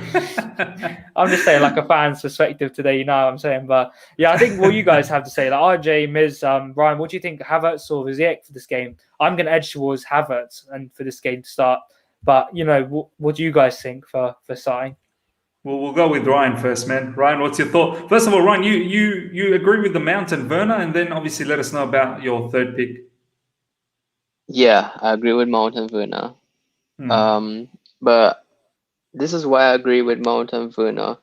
I think that, and this third player who I'm going to mention, I think that Man City wants to catch us off guard to get in those gaps that I talked about earlier in this video. Yeah. And what they will do is they wouldn't want to wait for us to set up a low block because they'll be doomed. Their best shot is to press us. If they can't win that ball around our registers, they'd want to win that ball next to our attacking mids. And therefore, we need our attacking mids, which is all three, because all three drops into the attacking mid at some point in the game. And then they would, alternate. So all three of that front three needs to be press resistant and have ability to hold the ball. Not necessarily to hold the ball back to back, like how a Lukaku or somebody would do, but to have that ball glued to their feet, and they would be resistant to any tackles, or they would draw a foul instead of losing the ball quickly. And I think that, people says Werner has a bad first touch, but I think as of the past 2 months, not even recently, past 2 months, He's been all right. he hasn't been Yeah, losing the ball. I can't Yeah. remember last time that Werner consistently misplaced passes or lost the ball badly. Now it's more like offside and missing chances. But I remember in September, October, November, this guy, every ball he had was a misplaced pass, was a bad trap, a bad control, this or that. But I don't think losing the ball in dangerous areas would be a bad thing with Werner. I think he has passed that stage, and he's really good at sucking in players and laying it off to other players in space and this and that. Mount Yeah. also is the most press resistant guy in our team, except for Kovacic probably. In between the holes, between the lines, Mount is the best there is. I know a lot of people says they like him central mid, but I think that there's no player better between the lines than Mason Mount. Especially the way he's turning, the half-turn prince, as RJ would say. The way he turns from here and then glides into these areas, that's been a bit of a skill lately. And then I would go with Havertz as a third guy, because the ball just glues to this guy's feet. Even when we saw him did he come on against Aston Villa? Yeah, he did. We threw the kitchen sink at the end. Yeah, even when he came on against Aston Villa, it seems like time slows down when he gets the ball. Like he always has time. He never loses the ball. He always slows down. Not slows down, but he never gets pressed into losing the ball in dangerous areas in that attacking midfield zone. Yeah. And I think he would be vital too, not only for long balls, not only for linking up play or for scoring, but for holding on to that ball. And we saw he did it against Pepe and Ramos, two of the strongest defenders there is in the game till today. Most aggressive defenders there is. I think that he would be vital for us. But one thing I want to mention too about Ziyech is that we have 5 substitutes. These 5, as they said, I think Tuesday, before their first day in training, Tuchel and his staff came in all day to plan a game plan for Saturday. These 5 substitutes are not there by mistake. Obviously, we need to problem solve as it comes. We can't always have a plan for everything, because so much unknowns could happen in football. But I think that every player on that bench, especially Pulisic and Ziyech, will have a massive impact. Or Jorginho, if Jorginho is there, 3 of them, there's a plan for them to impact the game later on. And I think that, as we said, our plan A, our first line of defense is to have those 5, that front 5, or 3 CMs and 2 strikers press aggressively so Man City doesn't get the ball to their CMs behind the front 3. So I think that if Ziyech start, I think our press would not be as intense as it could be with this front 3 that I laid out here. And that's why I wouldn't start him. However, if we get that 1 goal up and Man City start bringing numbers up top, Ziyech is the man to unlock that defense and put in those long balls, along with Pulisic, who could run in behind. So I think, along with Jorginho, who could close that gap by the 3 centre backs. So I think that we have 3 players on the bench that could make a huge impact. And in the case that we have we concede and Man City set up a low block, we always have a Giroud or a Tammy Abraham to be an aerial threat too, along with Havertz. So I think that all our substitutes are going to have a chance to make a massive impact. Do you think Tammy's going to make the bench? Well, it's Champions League, so he always makes a bench on Champions League. If it's Premier League, maybe not, but when it has 5 substitutes, I think he'll make it. Right? Yeah, so, because the bench is bigger. Yeah, so I think that for this game, our we're not going to win this as a 11. We're going to win this as a squad, as a team. Our bench I love it, Ryan, man. and our 11 is going to win this match. So yeah, that's what I'd say. I love it, man. Honestly, Ryan, we are blessed to have you in this particular channel. The way you talk is just, you paint a picture like I'm watching, like I could close my eyes and you're making those comments and I'm like, I can see it happening. Do you know what I mean? It's amazing. Thanks. RJ, that's the front 3 that I was sort of drumming the beats off throughout this week. As much as I love Ziyech, everyone knows this jersey right here has got the Ziyech's name. So I love Ziyech, man. Everyone knows that. And I wouldn't be surprised if he starts because he as Ryan has said, like Ziyech provides certain quality as well. And we've seen that against Man City. But this is the front three that I'd go with because I feel like Havertz and Werner have a bit of a chemistry. Not to say Werner and Ziyech doesn't have chemistry. They too have chemistry. But this is the front three for me. RJ, what's your thoughts?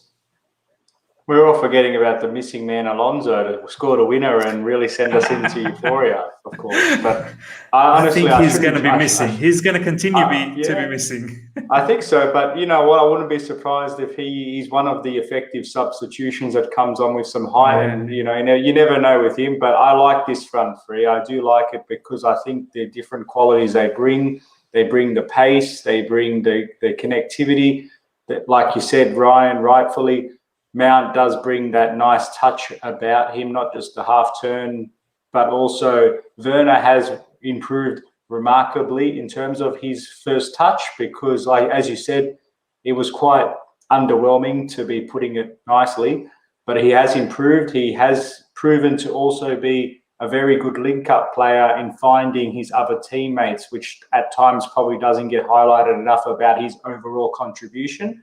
It's just that I agree with Ryan's sentiments in the sense that it's almost like a hockey team where you've got two teams. So like team one will go out, hopefully do a job, tire out City. And then with the 5 subs, you've effectively got a change up of a new team that comes on and gets the job done against a fatiguing City. So that's where I think Ziyech, Pulisic, and to a lesser extent, if we are going to go with Kovacic to start, you bring in players like Reece James with fresh legs and Jorginho from a game management perspective. So I do think that it could be that sort of two-pronged approach.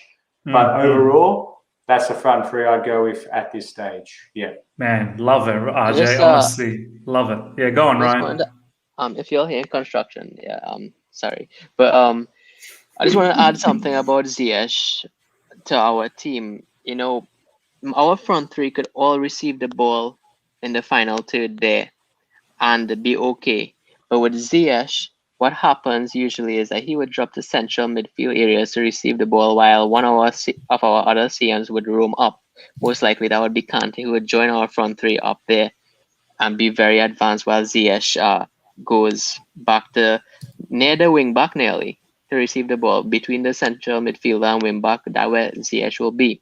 The thing is with Ziyech, if he starts, he is very prone to losing the ball in that area. And if he loses the ball in that area with Kante in next to our front three, with Jorginho, who isn't the most mobile, then we could be in massive trouble. So that's one other reason why I wouldn't start him. But around the 75th minute or 70th minute, if we are 1-0 up or even 1-0 down, he will be useful. Yeah, no, I have to agree. Ladies and gentlemen, this is the lineup for the Champions League final against Man City. This is what the lads are going with. This is what the panels agreed with. Mendy, goalkeeper, Rudiger, Silva, and Andres Christensen to be the back three. Hopefully Christensen is fit. Chilwell, Azpilicueta to be the wing backs. Kova and Kante to be the double sixes. Timo Werner, Mason Mount, Kai Havertz up front to run absolute havoc. So that is the team. Let us know what your thoughts are, guys. I just want to bring it back to the boys here. Boys, few things I want to talk to you about. I'll go with Taryn. Man, I want this done in 90 minutes. I can't handle extra time. I can't handle penalties. A lot of the people in the live chat has been talking about it. First of all, shout out to the live chat. Honestly, we had close to 170 at one point. Thank you so much. We've got still 140. Smash the like button. Get it to at least 140 likes, guys. Do that right now. And also follow my panelists. Their socials are in the description. So please do that. Take the time right now to smash the like button. Taryn, I want this done 90 minutes, man. I can't handle extra time and penalties. I saw the Europa Cup final, even though none of them were my team, but I was still like some sort of panic was going through me watching the penalties. First of all, how you feel about that and also your score prediction? Yeah, I think it's not going to be great. I know Chelsea knows Heart Attack FC. If it goes to like the extra time, I wouldn't be surprised honestly if it just goes to penalties again. I mean that penalty shootout in Gdansk was absolutely crazy Oh in my my opinion. God. Like De Gea was just diving the wrong way every single time, and then he missed at the end. It was just painful. That if that's us, I don't know. I'm giving up. I'm officially giving up. But yeah, I know Mendy isn't known as a goalkeeper who's amazing at saving penalties. I mean, he saved the Aguero one, but he's not someone I'd be like, yeah, I'm confident. And I was hearing like on some podcasts that Willy Caballero has been in the dressing room with a lot of these players, and obviously Guardiola, so he might be able to give some insights on where Gundogan will go, where Aguero. I would hold one of the subs. I would hold if it goes. By the way, in extra time, do we get to make one more extra sub in extra time? I'm not 100% sure, but I see what you mean. Bring on Kepa maybe if Caballero. Caballero, yeah. Just hold one substitution if it sort of ends up like that. Do you know what I mean? I don't think that's going to happen. But I know. But Mendy is not going to be. He's not a keeper that saves penalty. I know he saved Aguero's one, but Aguero hit it straight at him. In his defense, I mean, the first penalty shootout that he did in Spurs in the League Cup, I mean, it was his first game in English football. I mean, you can't really expect him to be saving every single pen. I know he dived the wrong way. It was like he was moving out of the way of the ball at one stage. But extra time, if it happens, I think we can just bring on, we have an amazing substitute bench. We can bring on Pulisic. We can bring on, Giroud. We can bring on Hudson-Odoi. I mean, they can bring on, all these other players that they have as well on the bench, like Aguero. I don't even know who are other players. But yeah, I think it's good. My score prediction, I'm going to go with 1-0 Chelsea. I said this on my podcast I recorded earlier. I think it will be, hopefully we go out, in the first game in the FA Cup, we went out, we showed them who's boss really in the first 10 minutes. We implemented our stamp on the game, and that kind of set us up to win, in my opinion. If we go out all guns blazing the first 20 minutes or so, and then get a goal like Ziyech did late on, in the second half. I mean, Ziyech scored.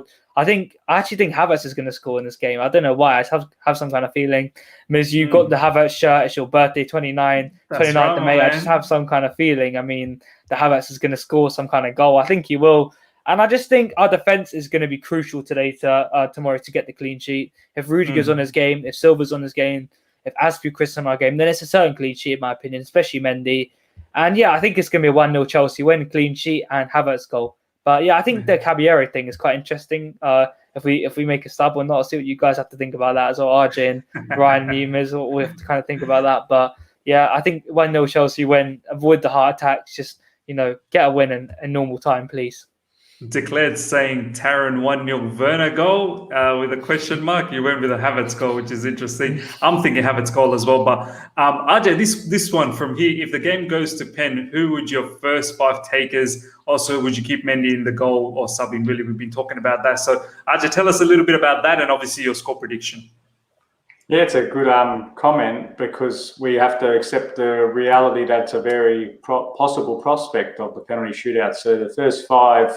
it's all, but the little asterisks, if you will, is who's on the field at the time. So, look, that's very true. All right. Yeah. All right. Well, for hypothetical, we'll assume that so Ziyech and Pulisic have come on at some point. Werner has come off because he's been run to the ground, or Havertz might still be on at the time, I would say. Yeah. Would Mount would still be there? I'd say Mount would probably still be there.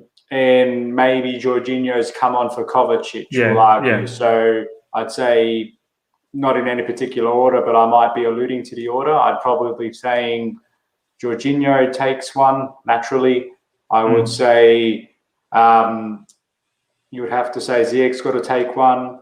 I'd have to say Mount's got to take one. I would say... so I said Havertz, I said Mount, I've said Jorginho, I said Ziyech, I would say Pulisic, I know because he's a goal scorer. And I know Azpilicueta likes to step up as a captain, so I'd probably put them. That's probably 6, but you see where I'm going with that. Would I put Caballero on at some point? Look, not really. Like, I respect what he's done, and I know we look pretty similar, but I don't think he would be the guy I'd go with. Full credit to him. Hopefully he can get in the ear of Mendy and tell him what he thinks, which way he should go for certain players. I do think Mendy could be someone that has a little bit more luck in that space, but forget about penalties. We're going to win it in normal time, okay? That's right, my man. We've got to believe. we like we said in 2012, we came back from the brink, we beat the unbeatable, and we are the impossible, because that's who we are. We're going to win it, and we're going to win it 2-1. And I think our player of the season, Mason Mount's going to write another piece of history for himself. Nice. I'll keep my prediction right at the end. Ryan, what's your thoughts? 90 minutes, is it going to happen, or extra time, and also score prediction?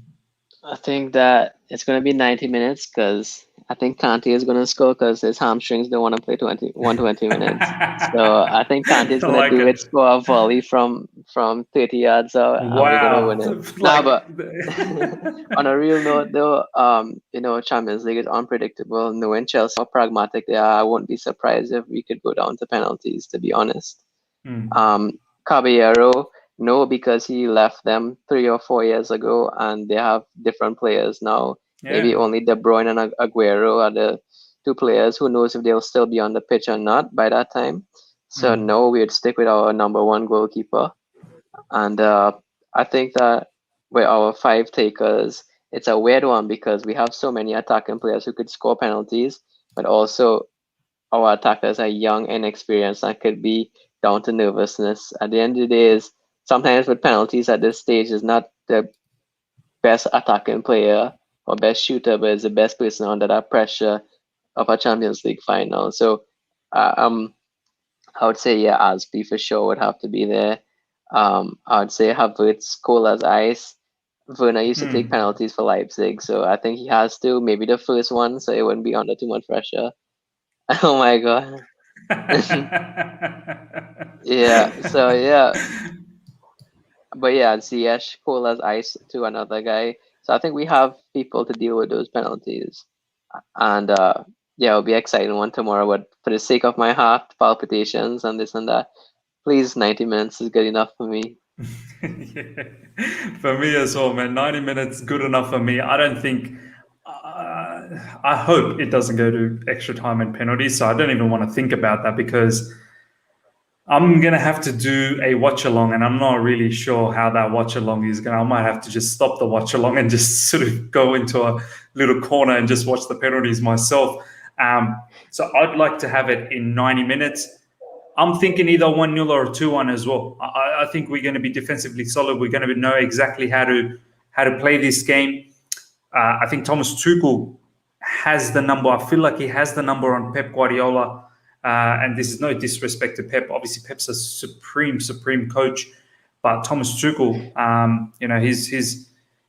his tenure could be, the stamp of authority could be right here, winning the Champions League with Chelsea. And then a new era begins. Do you know what I mean? With all these young players and whatnot. And all these storylines, Thomas Tuchel and Thiago Silva, not winning a Champions League last season.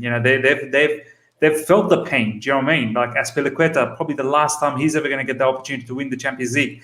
And all our youngsters, this is a perfect opportunity to lay the foundation to get more Champions League glory down the track. So I've always said, City, they've suffered in the Champions League, but they need to feel the pain of losing a final. We've felt the pain, and then we came back and won it.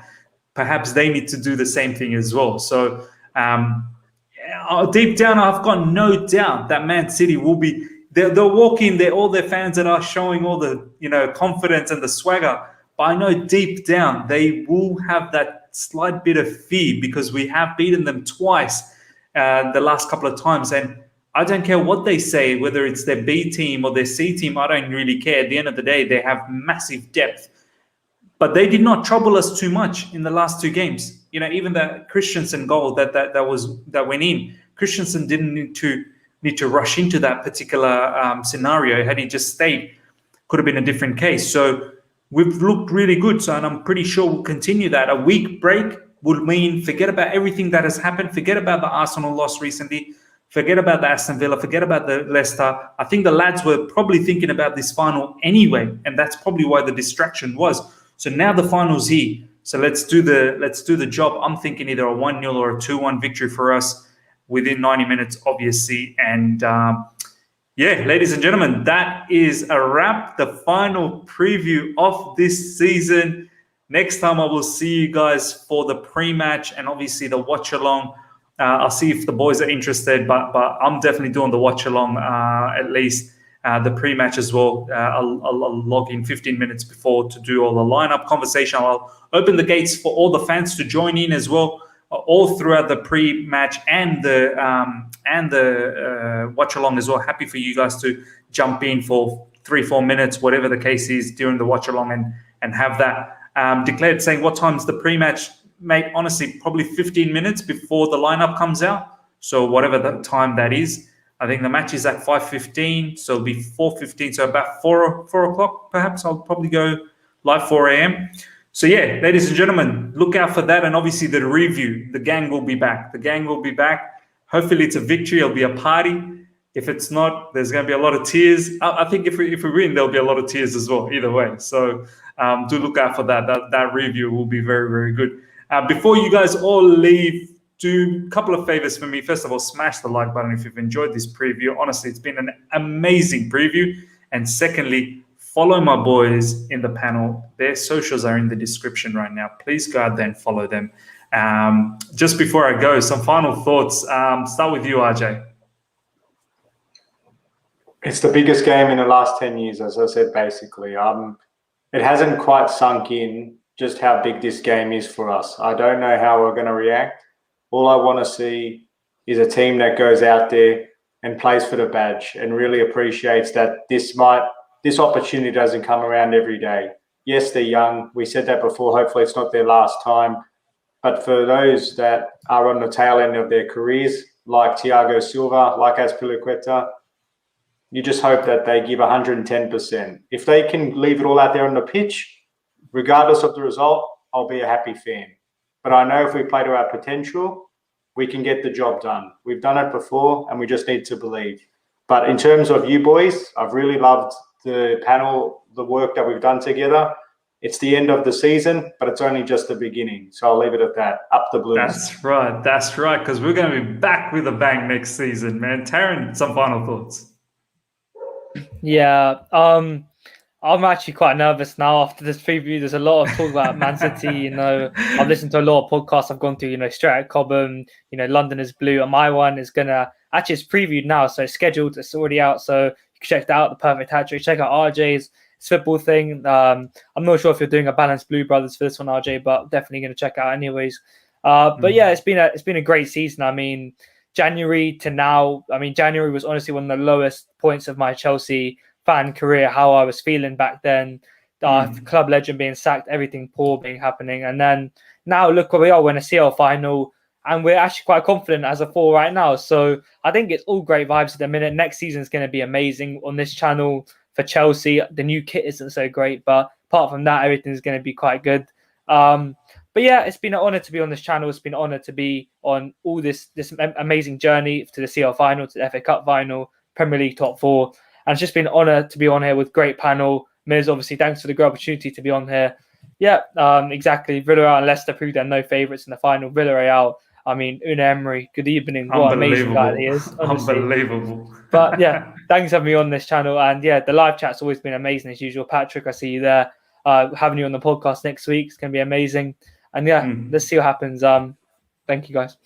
Brilliant, man. Ryan, my man, you get the final shot to close this show off. I say that tactics could only do so much. As I think about tactics as a battlefield. You know what I mean? In those war movies, medieval times, they get on higher land to shoot those arrows, or they make a circle or they make a triangle to rush into war.